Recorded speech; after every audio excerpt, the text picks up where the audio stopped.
In today's practice, we will be celebrating the summer solstice, the longest day of the year, and we'll begin with a mudra called Vajra Mudra.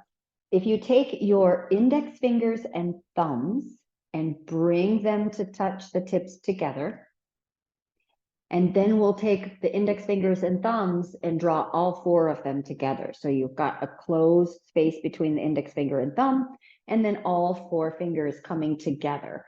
Extend the middle fingers and just let the pads of the fingers touch, and leave the ring and little fingers rolled in.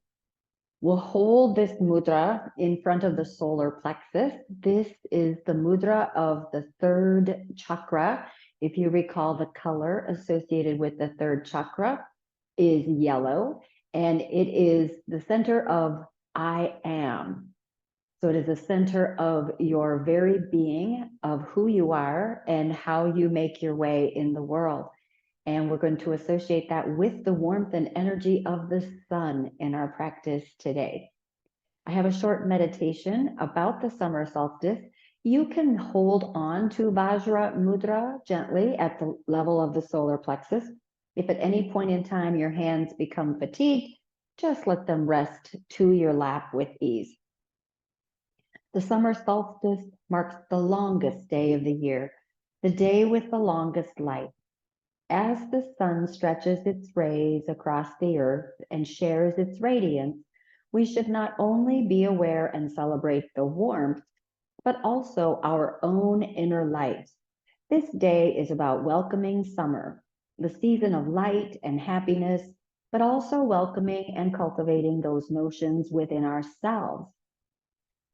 We all have supreme light inside of us, and as we awake to the brightness of the sun, we must also awake and be conscious of our inner light.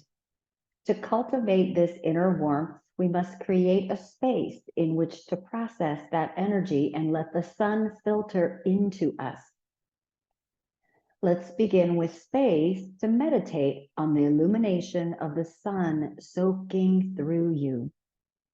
Feel the warmth of the sun and begin by focusing on the space between your navel and solar plexus, or where your third chakra is located. Breathe into this space, filling your stomach up with energy and slowly releasing it. Continue with this breath until your mind is clear and you feel a connection developing within this space of your body. The third chakra is believed to be where the sun's light enters and then expands throughout your entire system.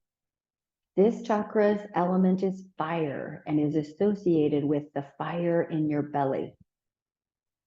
Our inner fire is kindled and tended in this space.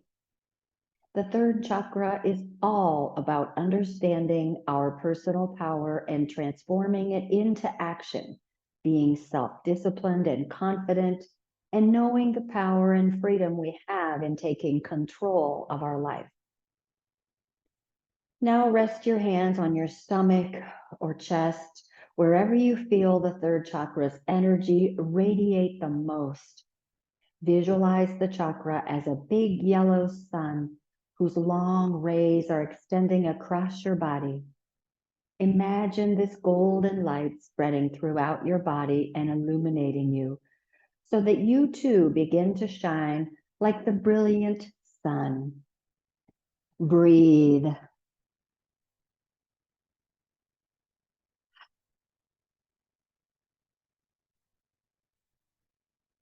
Holding on to that image of the light that moves through you and emanates from you, we'll begin to breathe and move our bodies. Release your hands to rest along either side and give those lower arms, wrists, and fingers a gentle shake. Consciously releasing any discovered negativity, any ruminating thoughts that have been tossed around repeatedly within your thoughts. And finally, let the arms hang in stillness and comfort, resting, breathing, balanced in body, mind, and spirit, in seated mountain pose. With your next inhale, slowly gather the energy of the sun as your arms float effortlessly overhead and the palms and fingers align. And then draw that energy back home to the heart. Taking 2 more intentional sun breaths. You might even let your hands create the mudra as you draw that energy down into the heart. One last gathering of energy. If you can remember the mudra, let the fingers connect and draw Vajra energy down into the solar plexus. Letting the hands and arms now rest atop the thighs. Let's begin from where flexibility originates in the body, the length of your spine. Moving through cat and cow, you can allow your hands to slowly slide across the tops of your thighs. As you round and tuck the tailbone and lower the chin to expand your spine behind you, and then press your heart center forward and let your gaze naturally rise. Holding your attention into the length of your spine, feeling and sensing movement. You might notice the spaces that move with ease and without hesitation, or maybe your attention is drawn to the spaces that are resistant to movement. Breathing and noticing. And just enjoying whatever movement the length of your spine allows you in each breath. Coming back to a neutral spine and letting the hands come to rest, let's allow the knees to sway from either side, left to right, holding the bottoms of your feet flat to the earth. So these are pretty small sways, side to side. Just introducing movement into the hip joints, feeling the head of the femur spinning in the hip socket. And then letting the knees come into stillness. We'll take some gentle miniature marching steps, carefully keeping the shoulders, neck, and head in stillness. There's a natural tendency here, if the core is resistant to activation, to actually lean the shoulders, neck, and head back, which negates all heavy lifting for the deep core. So we'll keep the shoulders, neck, and head in stillness above the pelvis as we take these relaxed and small marching steps with soft ankles and relaxed toes on each foot. The next time a footprint drops down to the earth, we'll change up our pattern of movement to, instead of lifting the knee far away from the earth and letting the ankle rise with the knee, we'll extend that leg all the way forward. Now you can lengthen the leg at almost any height. So whatever works for you as far as the height that you choose to lift your heel. Some of you may feel compelled to just lengthen out the leg and let the heel tap to the earth. Others might feel a little more energetic and let that ankle rise almost to hip height.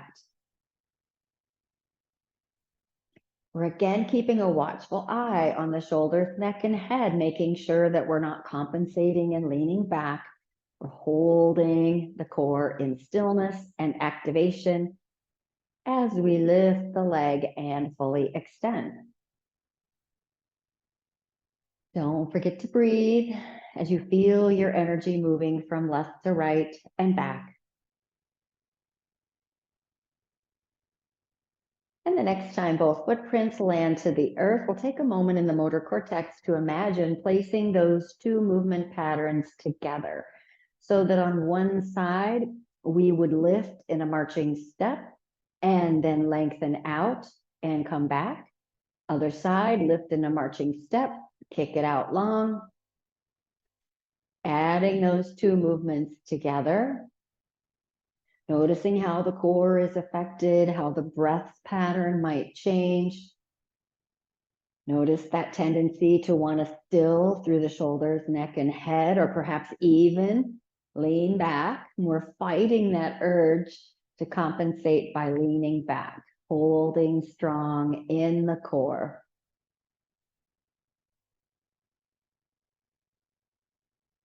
Keeping that sun energy active at the solar plexus.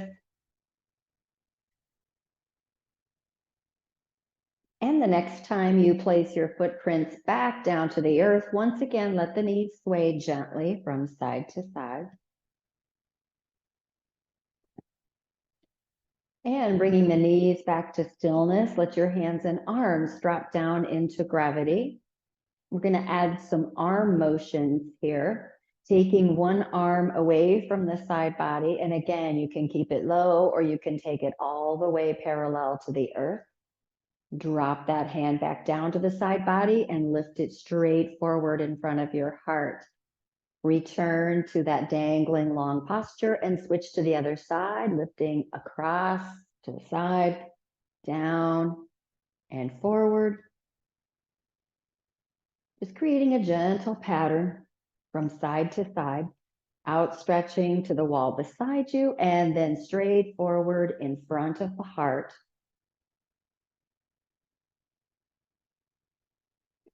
In your mind, start to imagine what it would feel like to put those movements of the legs and arms together.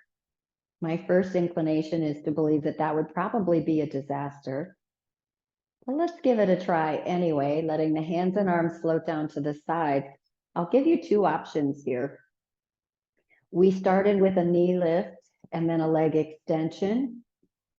And I'll let you decide if you want to keep the movement on one side of the spine, or if you want to go the opposite side and cross the midline of the body. Going to take some big concentration to keep that pattern moving. Don't worry if you mess it up. I'm sure I'm going to mess it up. And you decide if it makes sense for you to keep that on one side of the spine, or if you want to tiptoe into the territory of going across the midline of the body. It's a little more complicated command, but you may actually find that it's easier. So try both patterns. See what you come up with. This is more nervous system engagement than actual physical work, but keep a watchful eye. When you're concentrating so much on moving the limbs, make sure the shoulders, neck, and head don't start swaying back and forth. Hold the neck, shoulders, and head in stillness. Just trying to spool the body, making a little bit of a more complicated pattern.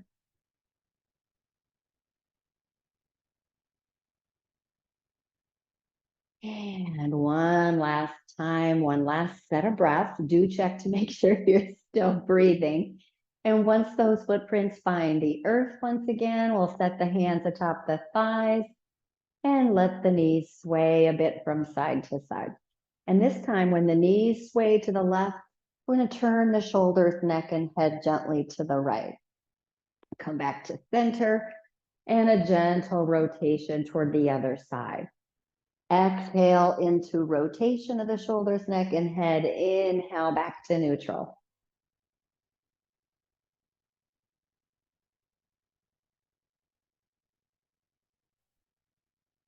And the next time, let the hips and shoulders come back to a position of being stacked atop one another. We'll place one set of fingertips around the seat of the chair at one side. And then lift the opposite arm and just stretch it overhead, reaching for those clouds in the sky. Breathe into the expanded rib cage.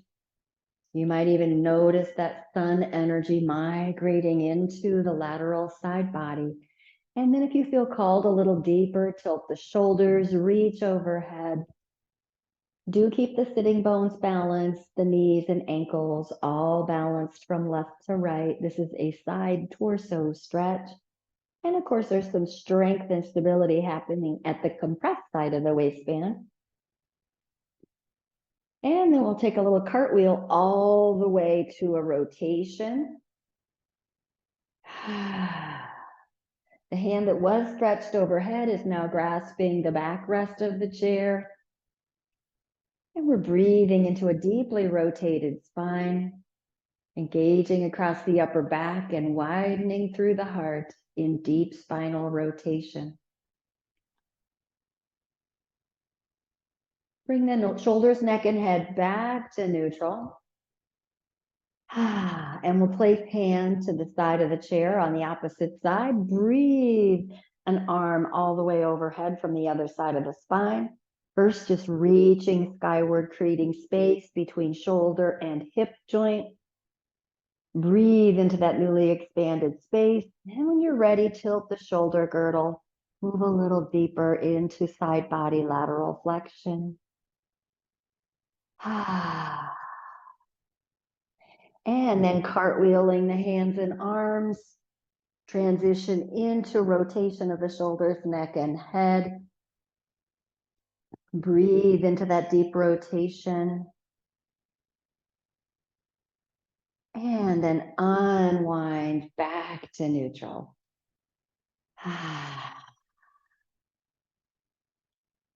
Let's take a big breath and let the fingers sweep overhead. And then just imagine some raindrops tumbling down as you hinge your heart center forward. Let that rain land to the earth in a little pitter patter. And then it evaporates back up. Float those fingers. Exhale. Hinge forward, leaning over your thighs. So let the raindrops tumble down and then float back up to the sky as vapor.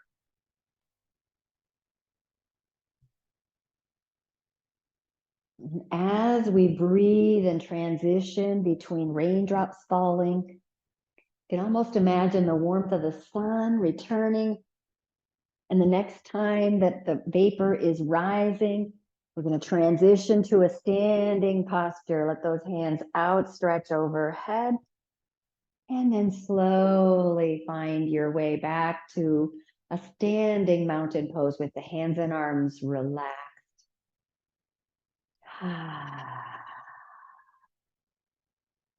We'll take a moment to move our chair. We stood up because we're going to sit back down, but I want to move the chair so it has a little different configuration. I'm going to tilt the chair so that one of the corners of the front of the seat is pointing straight forward.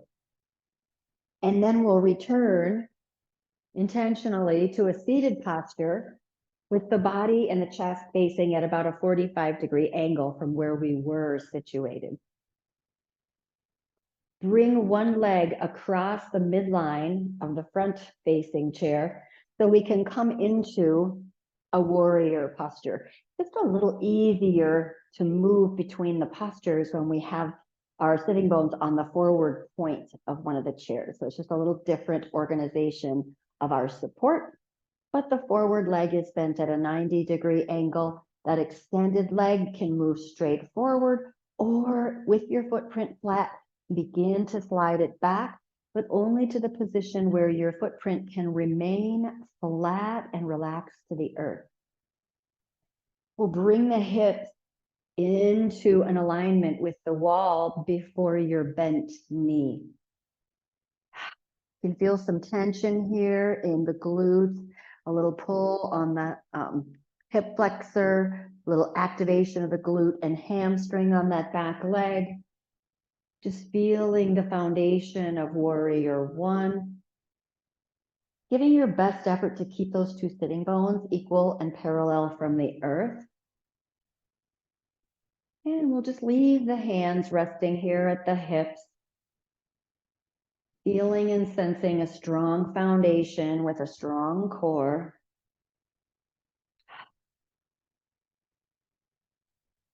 And from here, we'll take those hands all the way overhead. If you were to turn your head from one side to the other, your nose might bump right into your bicep. Reaching for the sun in the sky. Exhale and let your hands and arms come down to shoulder height. And we're going to create a bow and arrow here, pulling back. Feel the tension in your arms. Keep your gaze anchored in a perspective point just beyond your forward fist. Soften the shoulders. Feel the imaginary tension between the string and the bow.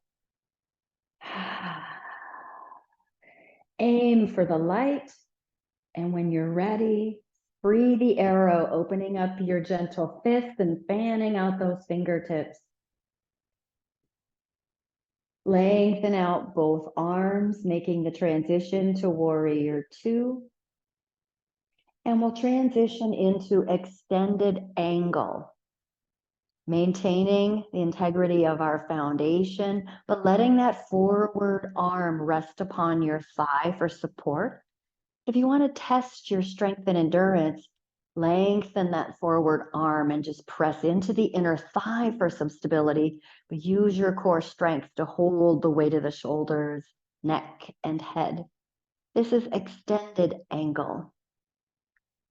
With an inhale, level out the arms, and we'll breathe between extended angle and warrior two.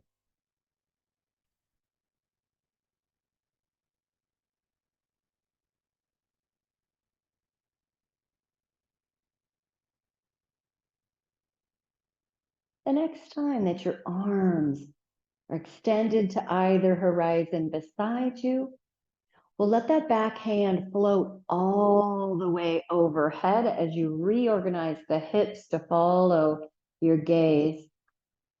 And we'll bring the index fingers and thumbs together, touch the middle fingers, roll in the ring fingers and little fingers. Come back to the foundation of warrior one, holding Vajra Mudra of the third chakra at the solar plexus. Let's take 3 deep breaths here, feeling into the strength and glowing energy of your third chakra, Manipura.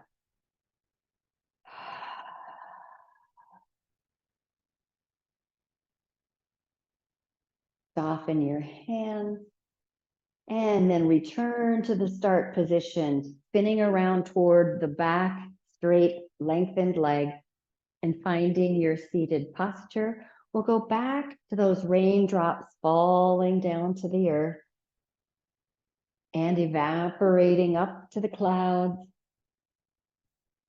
feeding the clouds with moisture until it tumbles back down to the earth. All energy is recycled.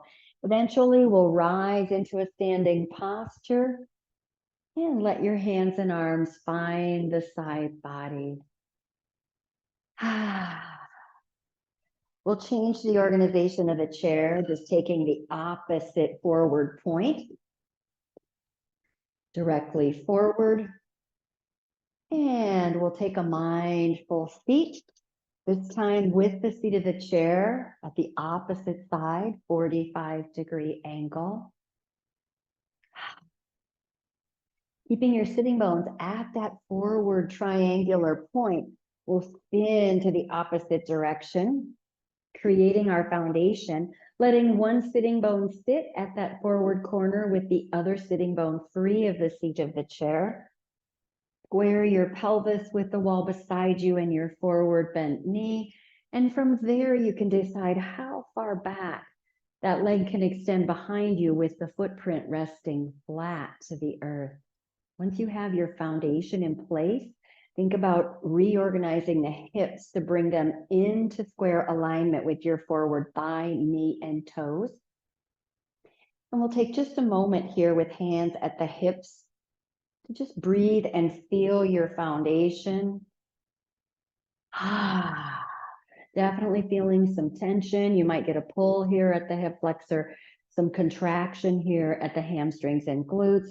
There's a bit of rotation at the waistband. Just noticing what you're feeling, cultivating a sense of lightness and a sense of natural alignment. And from here, let's see what it feels like to take those hands directly overhead. Puts a lot more tension into the core to extend your hands and arms overhead. Breathe, hold on to the integrity of your alignment, keeping the toes soft and the core fully engaged. Exhale, bring those hands and arms down to your heart center. And then we'll put thumbs into the palms, wrap your fingers around, and pull back the bow. Soften the shoulders, feel the tension between the string and the bow. Aiming for the warmth of the sun. When you're ready, let the arrow fly and explode in a beautiful glow of yellow light. And then lengthen out both arms and let your heart center rotate. The hips are going to shift slightly too as you make the transition into warrior two. Arms extended, foundation strong. With an exhale, let your forward elbow find the thigh. Make the transition to extended angle. First, feeling the weight of your shoulders, neck, and head fall into the thigh, and then perhaps engaging the core a little stronger and taking that forward elbow off of the thigh so that your core has to work just a little more intensely. And we'll level out to warrior two. Transition into extended angle. Feel and sense where your body's working to transition. A lot of energy moving through the core, the hips, the thighs, softness at the neck and jaw, and also at the toes.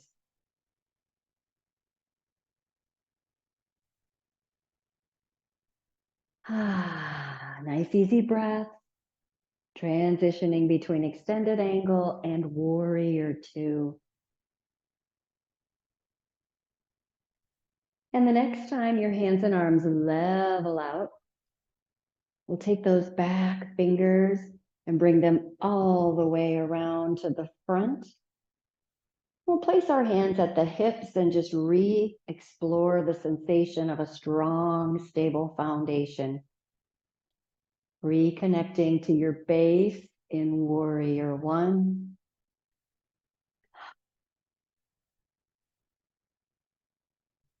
And then slowly turning your bent knee back toward the extended leg. Revisiting mountain pose. We'll start the breath, feeling that beautiful image of water evaporating to the sky and then trickling down to fall lightly upon the earth. And at some point, effortlessly, excuse me, you'll rise to a standing upward salute. We'll revisit the mudra. Place your index fingers and thumbs together, touch the middle fingers extended, and roll the ring fingers and little fingers together. And slowly lower Vajra Mudra all the way down to the solar plexus, letting those extended middle fingers point to the horizon before you. Focusing on the bright warmth and energy of the sun, seeing that equilibrium of how the light shines upon you, but also how that light radiates out from you. Both images, and maybe you'll even get a sense of which flow of energy is a little more intense. In this breath, are you giving out sun energy at a rate faster than you're absorbing it in, or vice versa? There's no wrong answer. Just following your inner guides and noticing if you're giving off sunlight today or you're in a place where you're prepared to absorb its energy. Soften the hands, shake out any tension that accumulated in that warrior series, and let's neutralize the chair so that the seat of the chair is facing forward to the camera. And I'm just standing next to my chair. We've practiced some marching steps,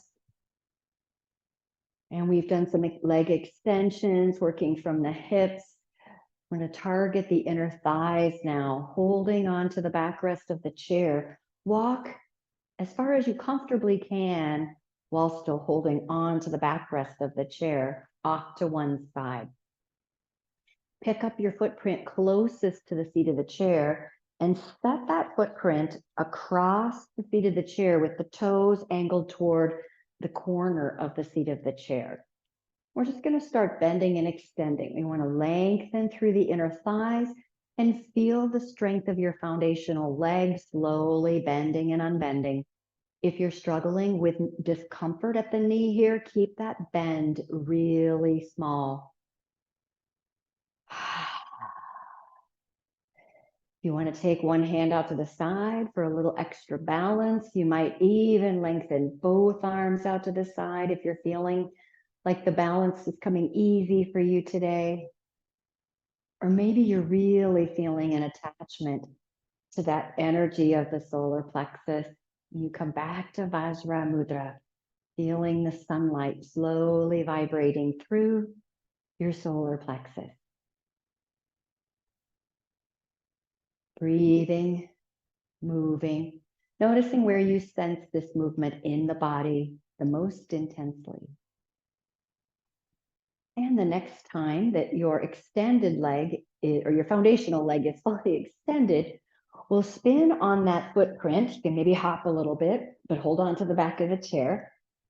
And we're going to work on some lunges with that top leg continuing to rest upon the seat of the chair. I'm keeping one hand on the backrest of the chair and the other hand just resting to my hip. And bending the forward leg, I'm just letting the back heel lift. We're keeping the foundational leg straight, but you can let the heel lift away from the earth. You can let your fingers slide across the backrest of the chair for added stability. That forward footprint resting upon the seat of the chair remains flat.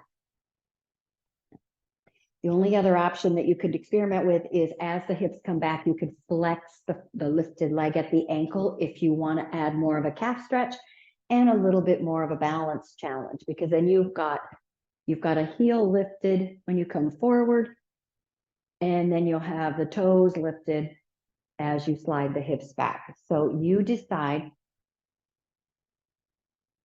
Use the chair for support, high lunges. This version, utilizing the chair. Don't forget to use your inner thighs here for added stability. And of course, don't forget to breathe. Feel the hips sliding gracefully forward and back. They're not tracking left and right here. Directly forward, directly back. Good, strong core engagement.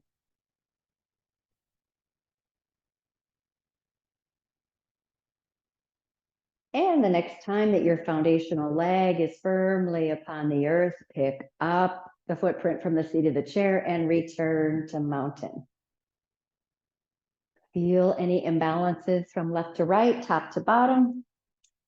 And I'm just going to move my chair just a bit so that I can come to the other side. And once again, I'll stand just far enough away from the chair that I can still reach the backrest. And I'll pick up the leg closest to the chair and place my footprint across the seat of the chair with the toes angled toward the forward corner. And from here, with one hand on the hip perhaps, and the other hand resting safely on the backrest of the chair, your feet, your heels are closer together than your toes. Start that energy of lowering the hips, the shoulders, neck, and head follow. You can feel some of the tension in the inner thigh. You can lengthen one arm out to the side, still holding onto the backrest of the chair for stability. Or you can lengthen out both arms if you're feeling like you want to take this to a place of balance. And then if you really want to focus on where that warmth and heat and energy is arising from, return to Vajra Mudra at the solar plexus as you rise and fall. Notice any shifts in sensation from one side to the other. I'm noticing on this side, my toes want to be a little more active, so I'm asking them to calm down and remain soft so that my core can handle the bulk of the work here. And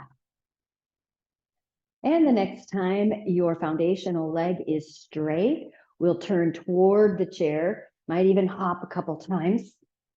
And we'll start our high lunges. Now we have our toes more aligned parallel. And as you bring your hips forward, the back heel can gently lift. And as you draw the pelvis back, the forward leg lengthens. The back leg remains straight throughout. The forward leg is bending and extending. You decide if you're going to keep that forward footprint flat to the earth or if you're going to allow the ankle flexion. There's a few more moving parts with the ankle flexion. Everyone's going to have the foundational leg heel lifting and lowering. High lunges using the chair and one hand secured to the backrest of the chair for stability.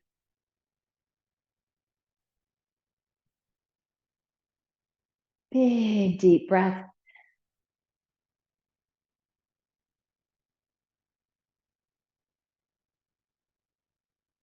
And one last time, finding that dip with the hips and then lengthening out. Pick up the forward leg, set it down.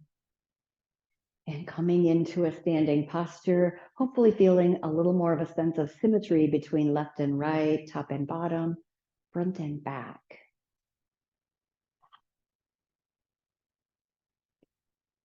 I'm going to take a seat on our chair. Anytime we transition from standing to seated or seated to standing, we're going to do it very mindfully. I like to make sure I can feel the seat of the chair with the backs of my thighs and knees. And then I'll step away one small step just to make sure I have space. And we'll go back to that beautiful imagery of water vapor rising and rain tumbling down. Each time the rain tumbles down, your sitting bones come a little closer to the seat of the chair. And when the back of your thighs brush the edge of the chair and you paused for just a moment, release your sitting bones. Continue to breathe. We'll add the forward flexion here now with the weight of the pelvis centered onto the seat of the chair. Forward hinge. Rising up with the inhale, exhaling to fall into a forward hinge.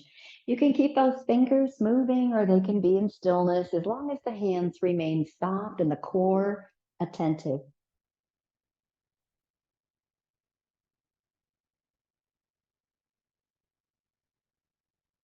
And the next time your hands arise all the way overhead, we'll pull the elbows down to shoulder height, keeping those palms open and the fingers wide and long, elbows at a 90-degree angle.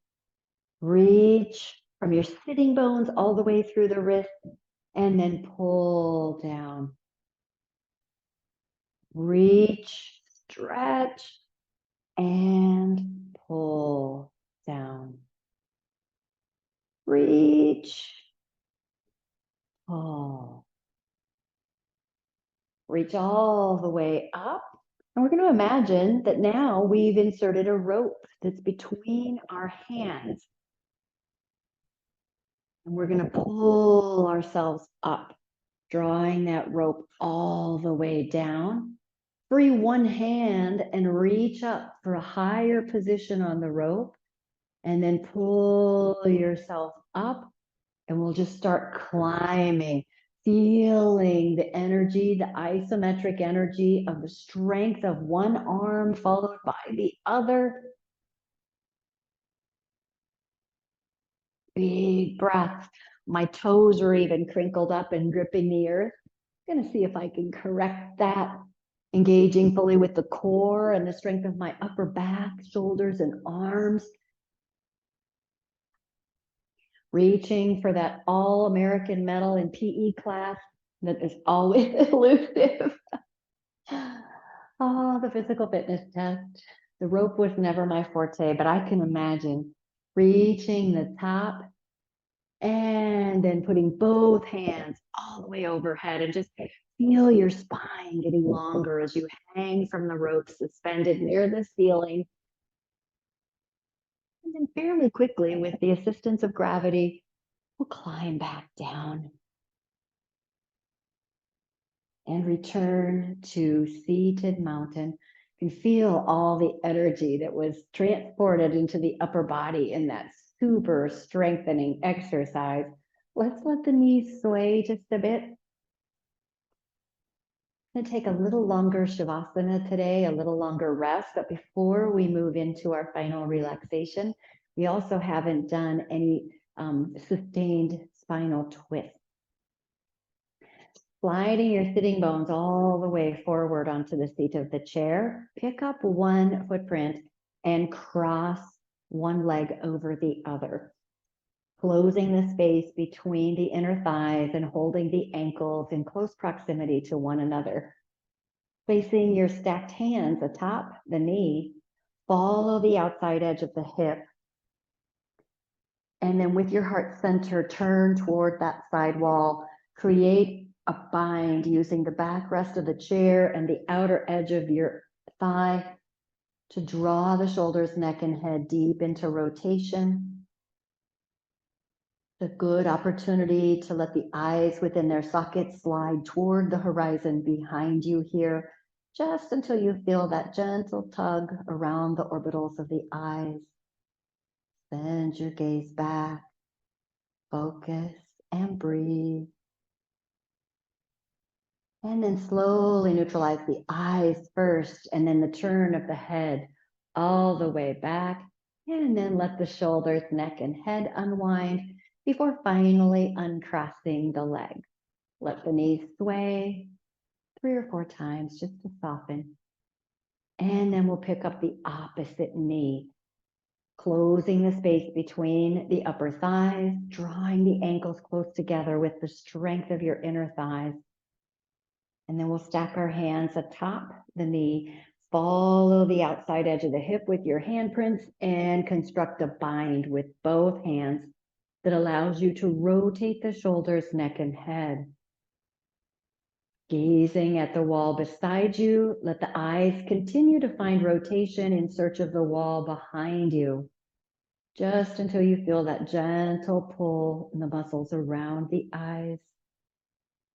Breathe into spinal rotation, widen the heart center, activate the upper back.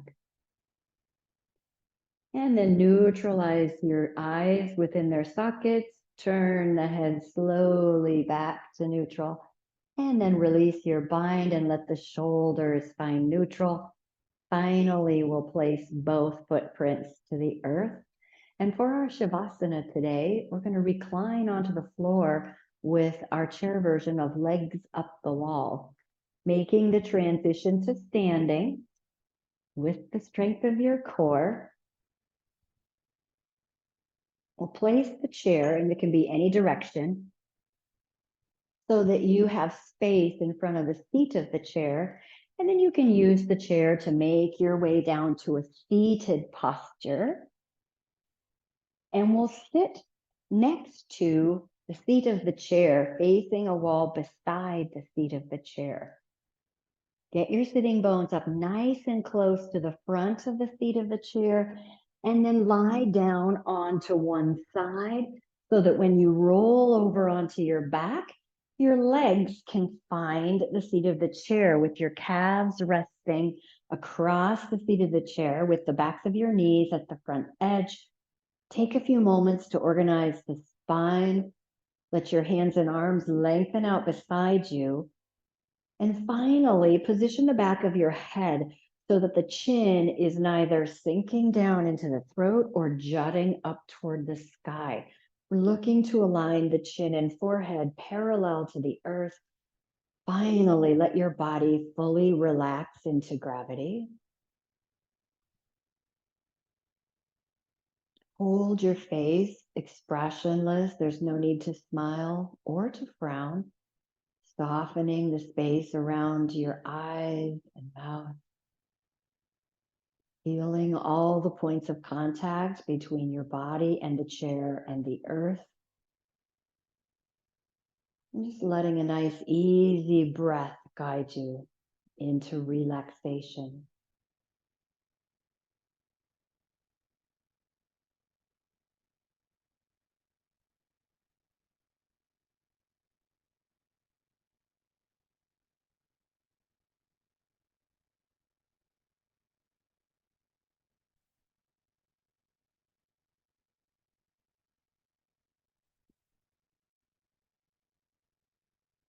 Engaging the depths of your core, pick up the back of one calf, set that footprint back down to the earth, followed by the other leg, rolling onto one side and bringing yourself to a seated posture upon the floor.